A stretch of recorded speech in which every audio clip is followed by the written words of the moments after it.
So as a public adjuster, we argue on two things. Once coverage is afforded. To get to a settlement dollar amount, it's price and scope. What do things cost and what needs to be done? Those are the two biggest facets of the negotiation that take place.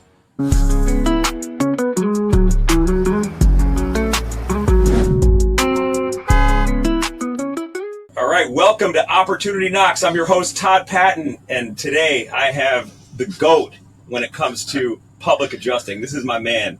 Josh Evans owns Stellar Public Adjusting.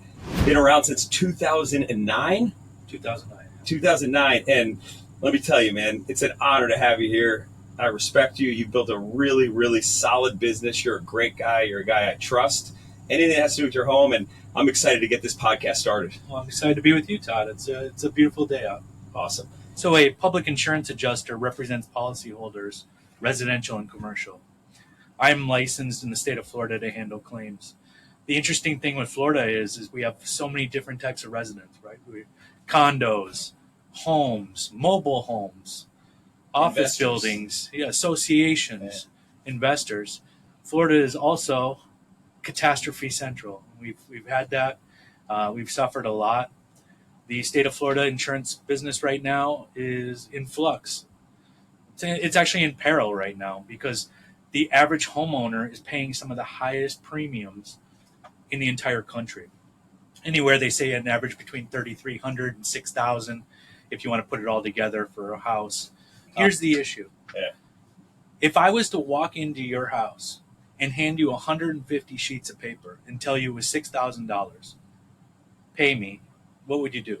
Well, you'd probably be kind to me and say, listen, I'll review it and I'll get back to you. 2 days, yeah. Give me a couple days. If I call it an insurance policy, what do? No problem. Send me it and I'll write it and I'll do the premium. It's crazy. This is the largest asset most people have is their house. So now you have an agent, and who does the agent represent? They represent the insurance company. They may represent you too in the transaction, but an agent doesn't formally handle claims. An adjuster does. By the time it gets to me, you've already had a loss to your property, and now we have to have a discussion on what your coverage is. So let's get back to that because I want to talk about that. So you just mentioned that you represent the homeowner. I mean, the easiest way to visualize this, a homeowner, if they have representation when it comes to a claim, it's not going to be the insurance company's adjuster. They're representing the insurance company. 100%. So the only protection a homeowner has for a claim, not if they need to write a policy or things like that, but for a claim, is Stellar, what Stellar does. Right? Correct. Yes. Okay. And that's what we've been doing since 2009.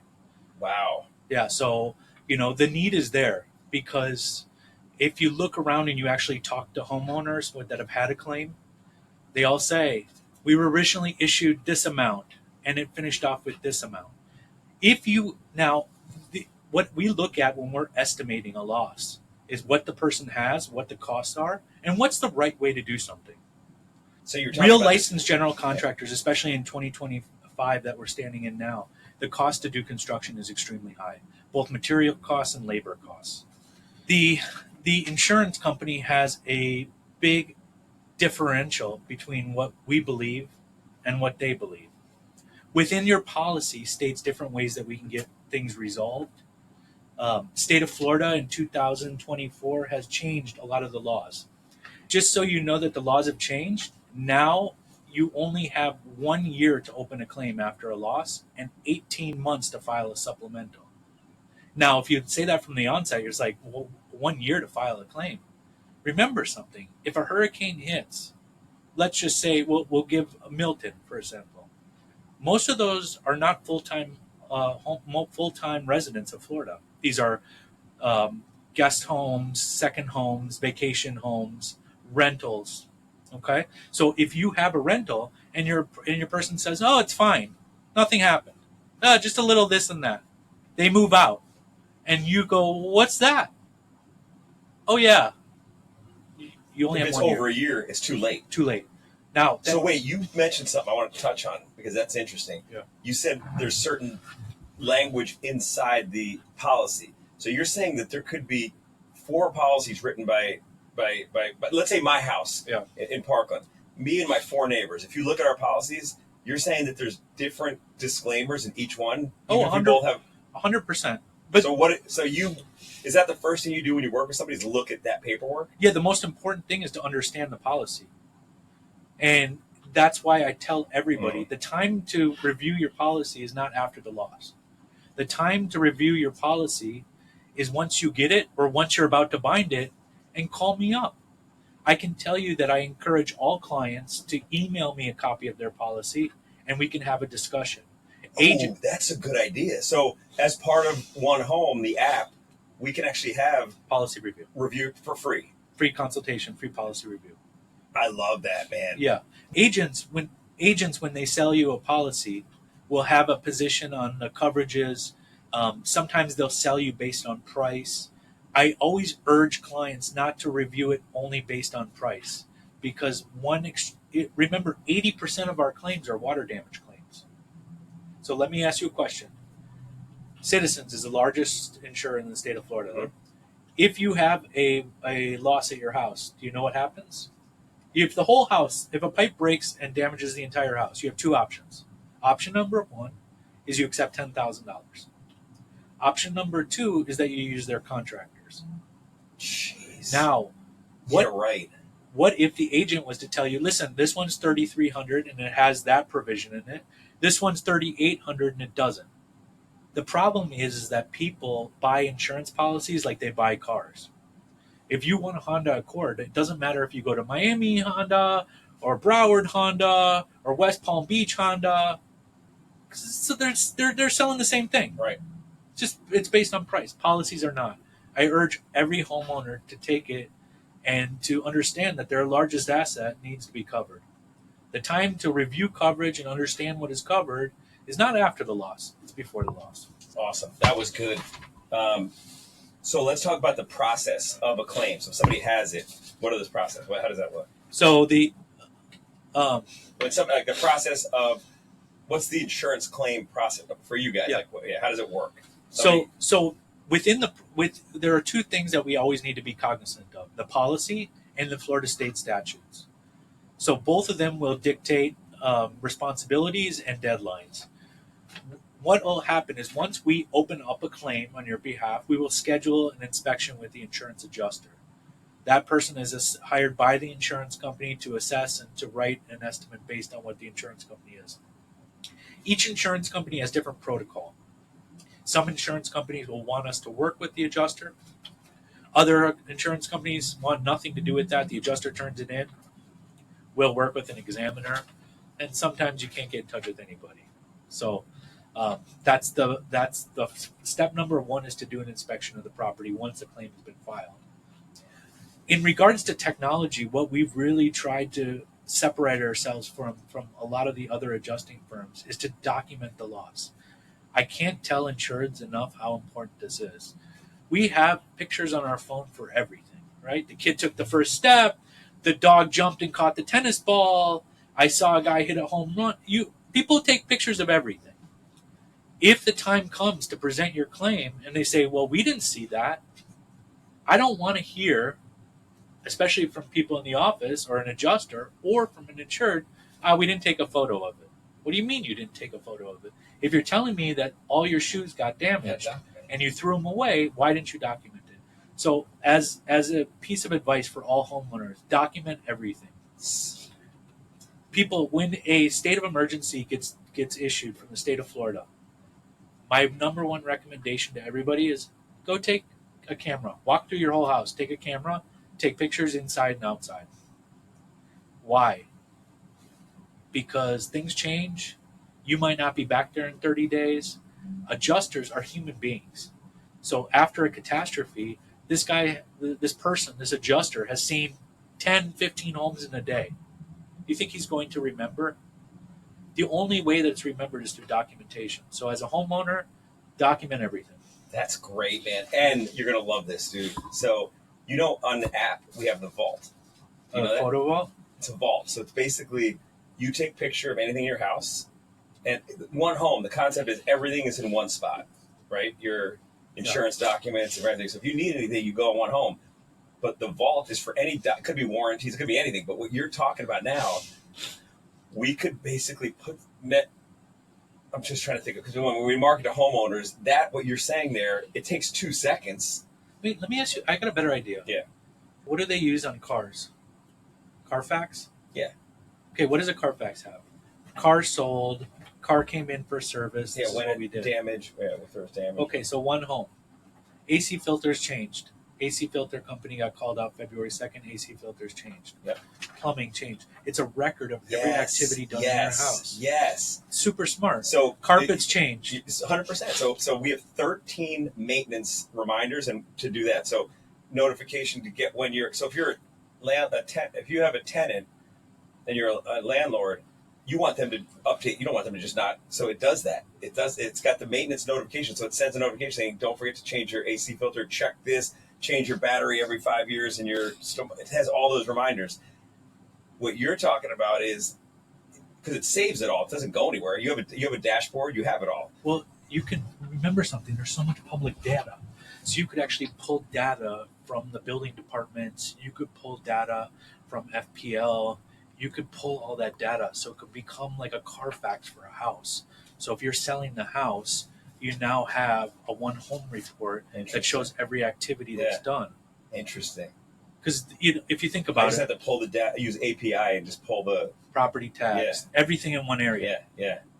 So it's so funny you said that, man. I know we're going off a little bit, but It's so funny. it's. I was thinking of doing something when people sign in a homeowner. I want it to be like, it's exactly what you're talking about. Like you put you don't know me, you know nothing about what home, and you signed up. Right? You see an ad 3 months from now, 2 months from now, you're like, all right, I got to get this. Download this app. It's free. You download it. You put your name, you register. It pops up and it's got everything you're talking about. Here's all your history of your home. Yeah. Because I can do that instantly. You think that would be 100%? Because people love that. Like I love cars. Yeah. So I like looking at the Carfax and wondering Great what happened, advice, right? Great. Dude, the guy went in for an oil change, and 3 days later came in for a tire repair, and a week later came in for this. He's a drunk, right? Like he's popping tires and bending rims. Like when you're reading it, you're just like, you're drunk. That's hilarious. Yeah.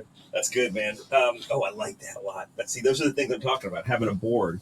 So get ready. You're going to have stock in one home soon. One of the important things to understand is that a lot of the laws have changed. One of the laws that have changed is the time frame in which a claimant can file. It has been reduced from 3 years down to 1 year after the loss. Okay? Becomes a big issue. In addition to that, they only have 18 months to file a supplemental. As you could imagine, landlords, commercial claims, vacation properties, all these, could take up to a year to file a claim. And we see it. I have people calling me right now. We are in 2025, and I have still people calling me from the 2022 claim in Ian with unnoticed damage. Because houses change, right, based on the environment that they're in. So once they cycle, sometimes you're going to see things that may have been hidden due to, the high humidity or the high heat, and it didn't happen until it got cold. These are some of the changes. One of the other big changes that happened is that no longer are attorney's fees going to be awarded to property owner or to insurance policyholders when filing a lawsuit. Now, why is this so critical? This is critical because now an insurance company has been potentially empowered, as I see it, to not try to settle claims. Because if you have, let's say, a $30,000 differential and trying to get a settlement, what are your options to get it resolved? So one of the big questions I always get from insureds is, how do we settle these disputes? How do we get to an endpoint? Due to the recent law changes, insureds are no longer entitled to receive or to be able to recuperate their attorney's fees when filing a lawsuit. This has become a potential hindrance in getting a resolution because I believe it empowers the insurance company to try to push for a settlement that is not fair because of the options that are left for an insured are not there. If you have a $30,000 dispute and the attorney is going to take a significant portion of that to get it settled and you can't recover attorney's fees, is it worth it? That's crazy. It's sad. It is sad. How is that? That's nuts. The other here's something interesting. A law change came about that now is going to afford the opportunity for insurance companies to move files to arbitration. My question is how many people out there know how to handle an arbitration? Got to hire a mediator, right? Or You have to pay for the person handling the arbitration, yeah, but you also need a representative. that's what I mean. Yeah, Okay, so any idea how much that costs? $300 an hour. Yeah, These are things that are not beneficial to insurance. Right now, the state of Florida insurance is a mess, and it is not pro homeowner. These law changes have caused a significant issue. I pray for homeowners that we don't have lawsuits. Everyone says, "Oh, you must be doing great." You don't want it. I always tell everyone, a car is easy. I can go to a dealership. I can replace whatever, for the most part, yeah. whatever car I had, no problem. A house, there's emotional ties to it, and people change. The average time to handle a claim could be over a year to get to a full resolution. Jeez. Yeah. So stuff you worked on a year ago, you're now getting it resolved now. Stuff I worked on for Hurricane Ian, Yeah. 9/28/2022. I urge every homeowner to send us the policy prior to a claim. Most important thing. They need to know what the coverages are from somebody that handles claims. Is there anything you could say now that they could look at to see if they have this? Is it important to have? Absolutely. One of the biggest things is that you want to review what's called your declaration page, which has all the coverages on it. That And page, yeah, your main page. Your main page. Yeah. And then within that page, there's going to be endorsements on there. Those endorsements can change from year to year. So what may be a renewal and potentially that deck page looks the same, there could be some significant changes that are back behind it. So an insurance company, let's say I get a policy 2025. 2026, the renewal comes, all looks the same. There is changes within the endorsements that have changed the policy. Most people are not aware of it. Technology today in the claims is changing. I remember a funny story where I was talking to an adjuster who did Hurricane Andrew, and he told me that he pulled up into a grocery store parking lot and he would open up the back of the bed of his truck and they would load in all of the Polaroid boxes. Remember Polaroids? Yeah. So he would go to each property, he would take the Polaroids, and then he would staple them to a sheet, and then he would mail those sheets into the insurance company in a what are those boxes called? The big legal boxes. Yeah. So he used to tell me, he's like, at the end of the week, in the back of my truck, I would have boxes of sheets with Polaroid stapled to them. Jeez. So And that's a little different than how you guys are. Because I was in the office, there's not a lot of paperwork. There's not a lot of. There is paperwork, but we you guys keep paperwork there. But I mean, now with the advent of digital photos, with the advent of we have Matterport, which creates a 3D virtual walkthrough of the property, so we don't have to go and inspect. Not that we don't have to, but we can walk through the property and look around with a Matterport, which gives us, it takes that picture and now we can, move the insurance company. I say, we don't see it. I can show them how things are lined up. So that's been really good. That's cool. Yeah. Is that a camera? Yeah, we have a Matterport camera. Have you ever seen them? I imagine it's ones that real estate companies It's the same thing. So but you guys go there with the camera. Yeah. And then you just shoot. So we have one guy that his whole job is just to go to every site and do Matterports. So we have Matterport available. You have a full-time guy that's what he does. That's his he whole goes, job. Holy shit. Yeah, so we do that. Now, in regards to the other interesting thing is that there's a lot of support for technology through NOAA, through satellites. I love it because what you can now do is these hurricane hunters will have before and after. So, insurance companies might say, "Oh, there was no damage in this area," and I can literally there's a website where you can go and you can go backwards and forwards over the house if you just put in the address. Damn. It's been a great resource for us. You see this guy's fence from Yeah. over here. You see the car over there. Is that real? Well, I guess how often would that get updated? I mean, they do it before. They So do. but remember, it's satellite. Damn.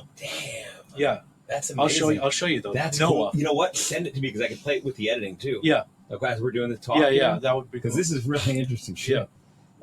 Technology is going to change a lot also with the estimating, but here's the reality: no amount of technology will take away the activities of construction.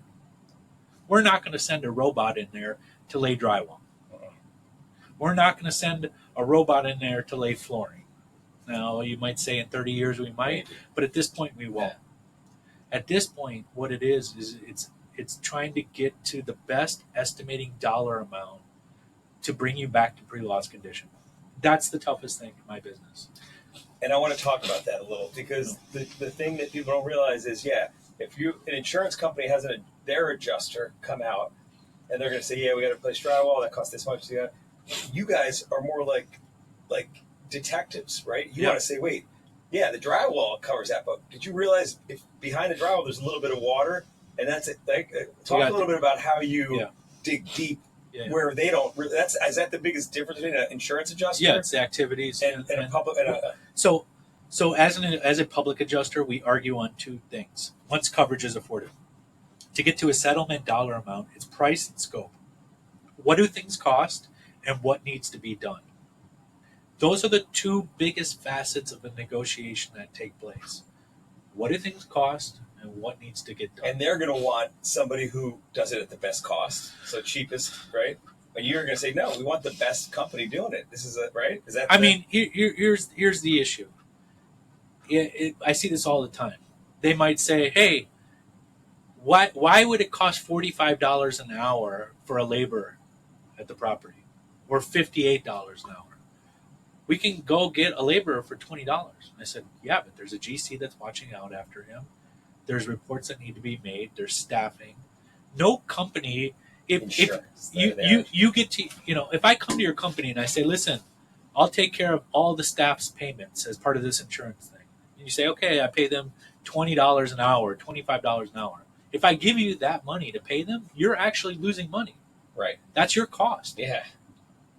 So that's why they say a calculator to figure out how much you made, you got to times it by 1.20, 20% over at least, just to get, so contractors work on overhead and profit. Right. Absolutely.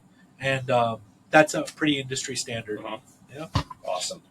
All right. So I just got an email from my insurance company saying that they're going to send an inspection company, third party, separate from them, to come out this Saturday, which is the 1st.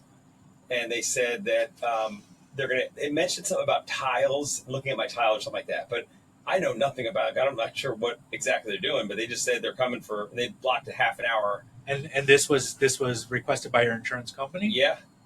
And the insurance company sent you a letter on it? Yep. The insurance company there's some new changes that are coming about, has the ability to decline coverage or decline renewals based on the age of your roof. In addition to that, so you're aware, there are two types of insurance policies that you can have for homeowners in regards to payment. At ACV, actual cash value, and RCV, replacement cost. With roofing systems, the insurance company policy can have a provision in it that says, we will only pay you the actual cash value of the roof. Okay?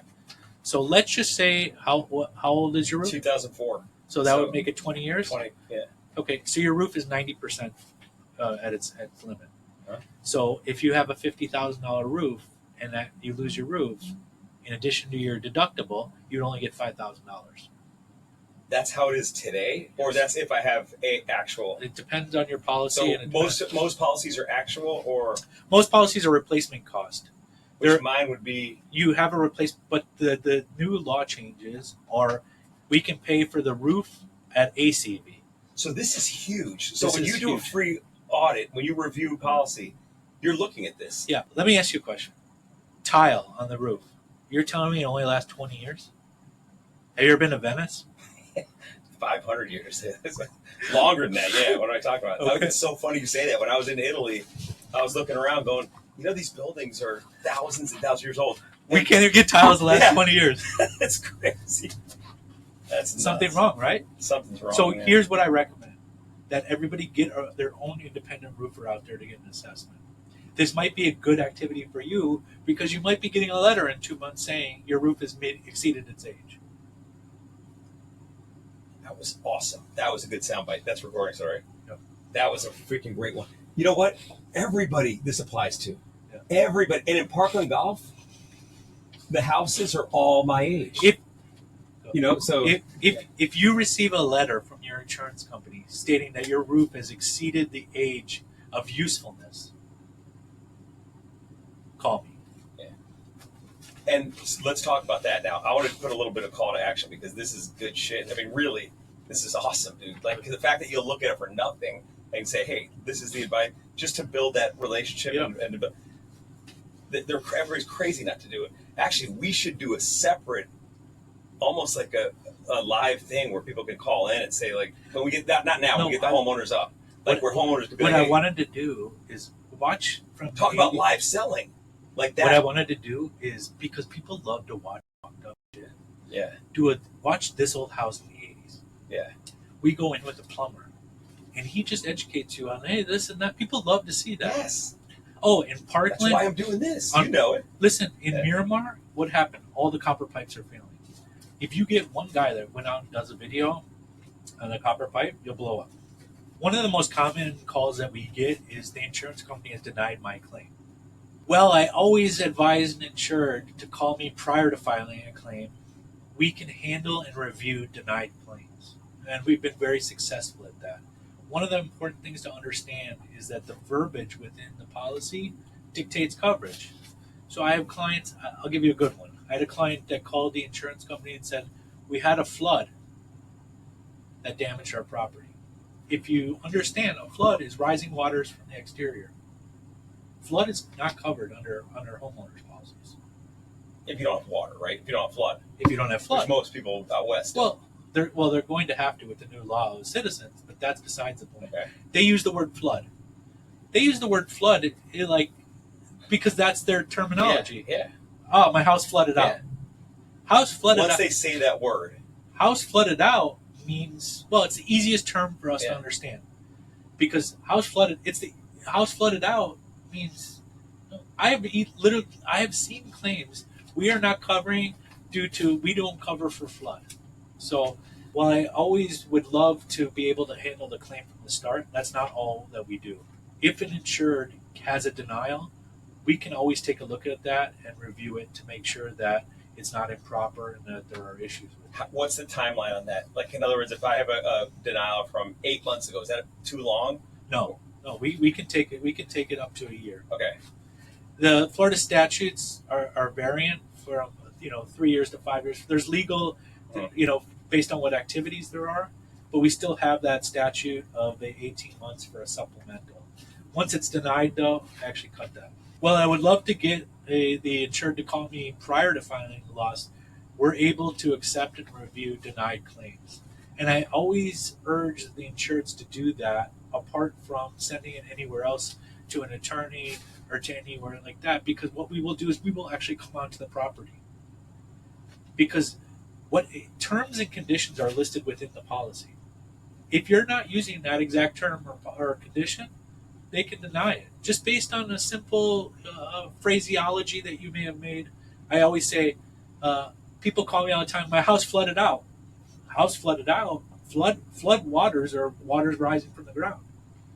Flood is specifically not covered. Yet I can't tell you how many files I've seen that have come in. We're denying based on flood. And that could be a water, like a sprinkler, like a something. The client could have just called in and said we had a flood. But I'm saying it might not have. It wasn't a flood. Most of the chances, right? You're saying.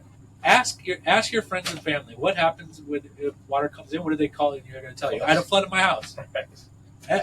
People call me friends and people that I've done claims with. I have a flood in my. They all use the word flood. And that's the F word. You don't want to say that. You don't want to use the F. Yeah. So flood is covered, and maybe under a different policy. The terminology of flood does not bode well when filing property. So one thing I've always been impressed by you, outside of being a phenomenal business guy, I've always had massive respect for you, as you know. Just a sharp business guy. You think quick, which I like, but you're good. You're the kind of guy I want to have my back. Like if I'm an issue with my house and I have a claim, I'm confident I can go to you and say, tell me. And I know that you would have been a great lawyer. I could see you like as a negotiation. Is that one of your strengths as a company? Now I'm talking about not just you, but as a company, is that something you have to? I mean, I know a lot of it's legal stuff that you look at and say, no, this is going to cost this, but a lot of it seems like it's kind of I mean, here's the reality: you're dealing with human beings, and in dealing with human beings, you could have an off day. I could call an adjuster up, and he just goes off the handle on me. So the number one thing to negotiating is documentation. When they say there was nothing damaged there, I want to say, look at picture 32. When they say we didn't address anything, look, you guys already afforded coverage on that. You guys already addressed it previously. But you have to document. Well, this is what you were talking about earlier, I think, before and after. Like, I document every so time we the step two in. big takeaways that I learned, which is freaking awesome. I mean, everybody this applies to is reviewing your policy and having Stellar does it for nothing. Yeah. So having you guys review it just to get know exactly what you have. Right. And then the second part of that is document everything, not just after it happens, but before and after. Right. So take a. Every time you step foot in it, things change. Like I said, you're dealing with human beings. So Thursday, I didn't go in that door, or I didn't look up to the left, or that picture came out blurry. And not everybody has the equipment, the technology you guys have, which is not everyone, but every homeowner does have photos. Sure. And do take photos. Okay. I can tell you, we had a funny story where the insurance company said that was a pre-existing condition for damage to a wood floor from a pipe break that broke in the bathroom. So the wood floor they had oak planks, and the wood floor buckled. So I got a denial, and they said, we are not covering this because it's long-term. Insurance only covers for a sudden accidental event. Okay. So they're not going to cover because your tires wear down. They'll cover because your tire blew out. Got it. Okay. Mr. Evans, we're not covering your client's damage to their wood floors because it went on too long. This was in 2010. So I'm like, do you guys have any photos of this area? It was in a very strategic area in the corner. She goes, no. And I look over on the windowsill, mantle, or the mantle. And what's on the mantle? No a Christmas picture of their family with the dog. And I was like, that's over there. She's like, yeah. I was like, give me the picture. Get out of here. Yeah, I took the picture, scanned the picture on my phone. I sent the picture. I said, there's no damage here. That's great. That's a good story. Yeah, that was a fun one. That's awesome. You've been in business now 16 years, right? 16 years. And I can tell you now, I came in 2010, I think, when you were a year old, and you were in the same building. It looks a lot different than when I was here. But the one thing that you had then that you still have today, which I'm so impressed at, because it's really hard to do this with today's landscape with staff and things like that. Everybody smiled. From the guy that I met at the elevator, and I said, he had a Stellar shirt on, and I turned over and said, hey, how long have you been working here? With a smile, he was talking, interactive, shake my hand. I was like, man, this is, I don't know if that's a training thing that you teach them how to do. It was awesome. It just felt like you guys are just a real great culture. Yeah, I mean, I got to hand it to the staff. The culture that's been here is great, super supportive.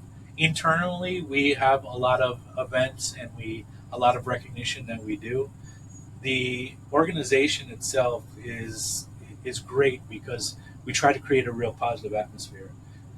As you can imagine, dealing with calamity and loss could take a big toll. You talk to anybody in that business. So, to have a release, I always say we spend more time with our employees.